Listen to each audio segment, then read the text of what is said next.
So, ayun po magandang araw, gabi, tanghali o anong oras nyo man po pinapanood.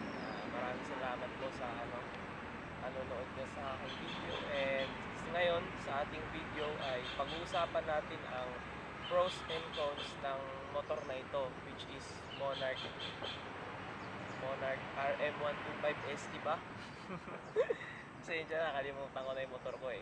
Actually, 1 year review. Actually, hindi na eh. Mga June, July, August. 1 year and 2 months na po itong motor ko na ito. And ngayon, pag-uusapan natin ang pros and cons niya sa loob ng isang taon. Sabihin na natin isang taon para sakto, walang brutal, di ba? And syempre, konting review na rin. And ayun, hindi ko na po papatagalin and simulan na natin ang video na ito. So ayun po sa muna po tayo magsimula sa sa cons.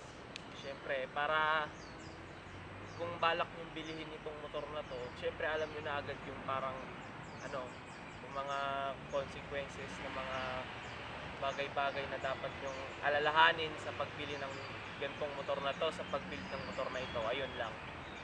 So, unang-una, na-encounter ko na problema is yung sa loob ng isang taon sa loob ng isang taon is yung gas. Yan, unang-una agad yung gas.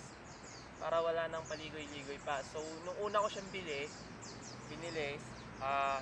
yung gas ko ay pumapatak ng 40 liters per kilometer. City driving na yun City, may halong city and highway yun. Traffic, halo-halo. So, umabot ako ng 40. Ngayon, na lang, mga 30 something. 35, 33, 32, ganon. Umabot pa nga minsan 30 yan. Pero hindi ako bababa sa 30. Yan. Laging consistent niya is 30. Which is matipid pa naman sa gantong motor.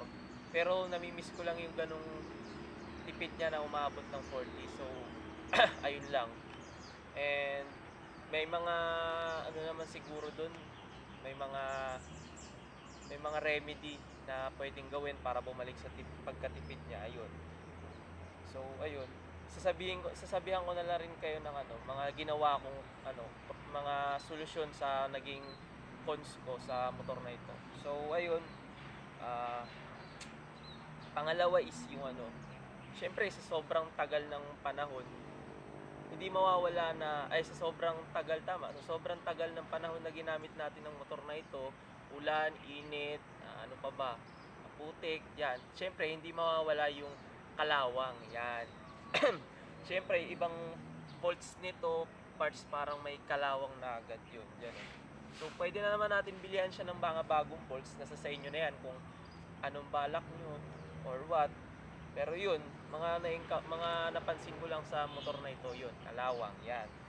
Mamaya basta makikita niyo mamaya, guys, yan. Yan, nakikita nyo naman. Pasensya na, guys. So, ayun.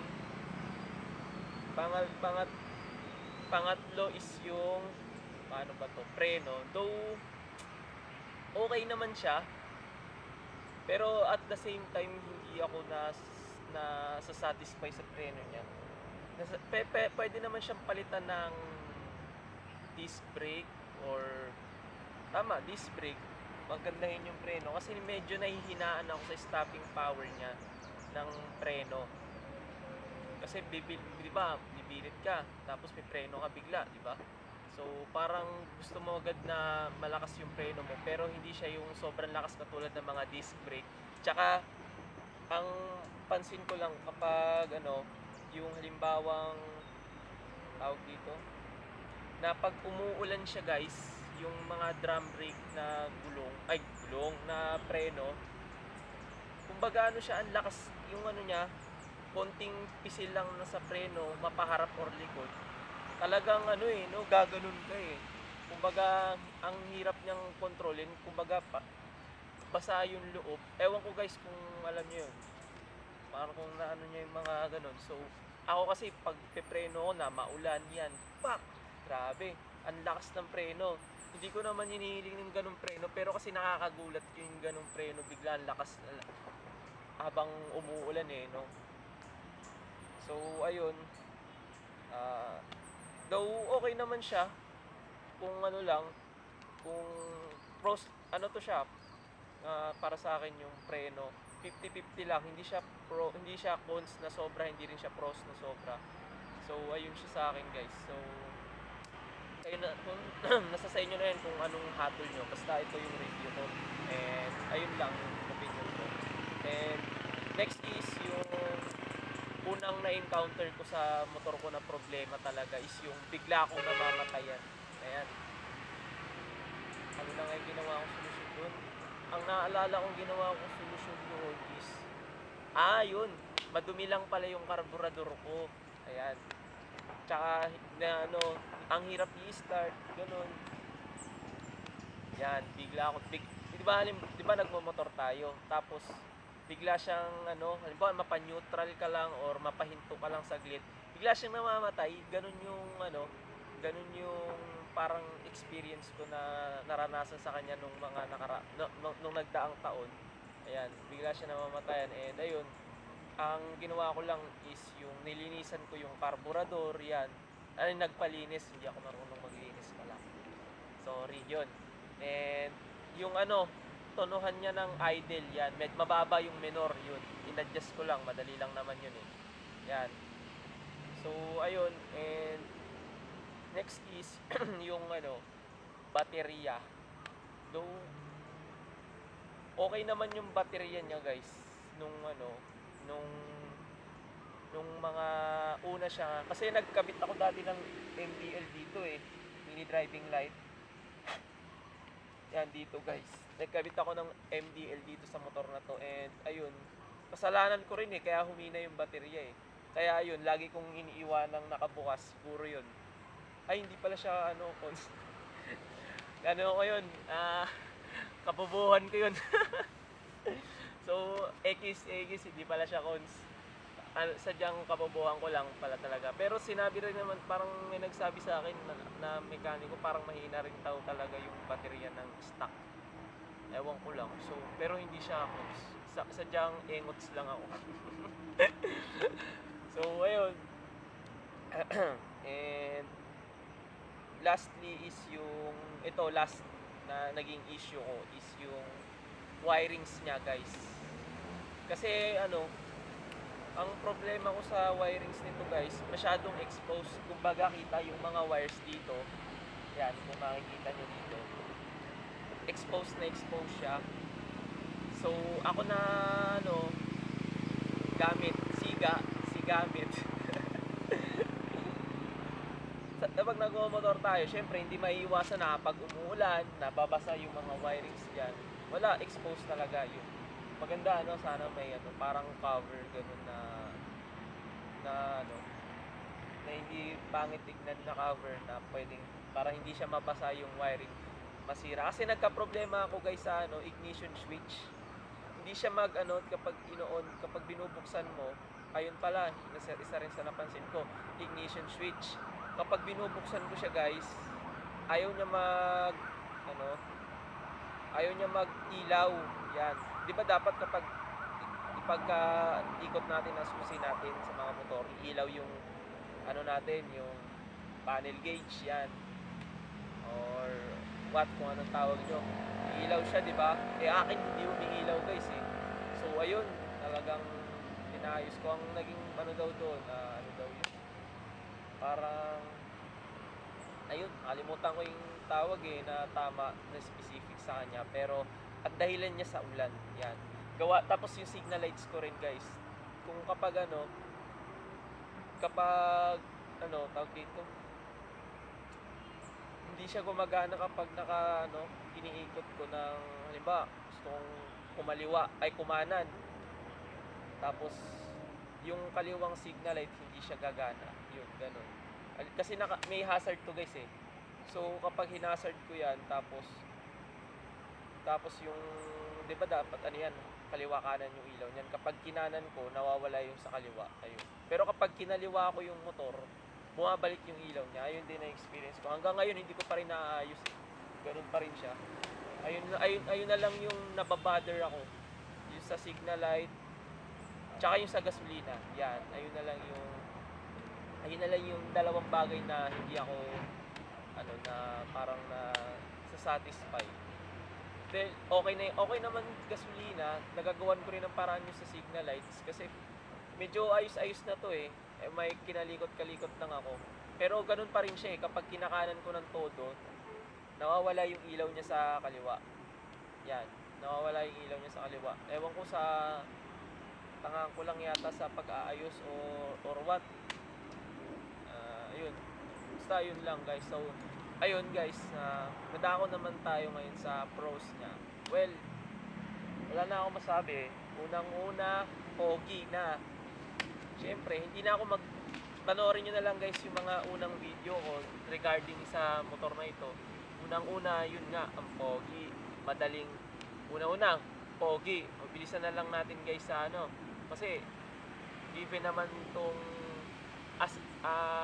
sa classic bike na addict ako, syempre given na agad yung pogi. Yan, pogi. Syempre, tapos pag binili mo yung motor na to, ang dali niyang ang dali niya i-customize ng mga parts. Gulong. Yan, ito kasama na to. Ito tapos ito dadagdagan mo na lang yan. Signal lights, yan. Classic side mirror, mga accessories. Kumbaga, kung bibili ka ng ibang motor na halimbawa, DMX, marami pang iba eh, DMX, YTX. Hindi siya parang ang madami ka pang gagawin na cheche-bureche na customize. Kumbaga, magpapalit ka ng signal light na bilog kung hindi mo trip yung box na na ilaw niya, tapos wala ka pang ganito, tapos kung trip mo rin ng panel gauge na bilog, papalit ka rin another gastos yun. So eto bilog na agad pagkabili nyo guys yung panel gauge niya. And ano pa ba, ito naastigan ako dito guys ito kung mapapansin nyo yan, naastigan ako sa ganyan sa niya yan. And ano pa ba, ayun lang pros. Ang purpose lang naman ng motor na ito is kahit anong motor na sasakyan naman, makarating ka sa point A to point B, okay naman na ako doon. Hindi naman ako parang karera-karera na tao na talagang gusto ko yung full speed lagi. Ganon. Mga ganon.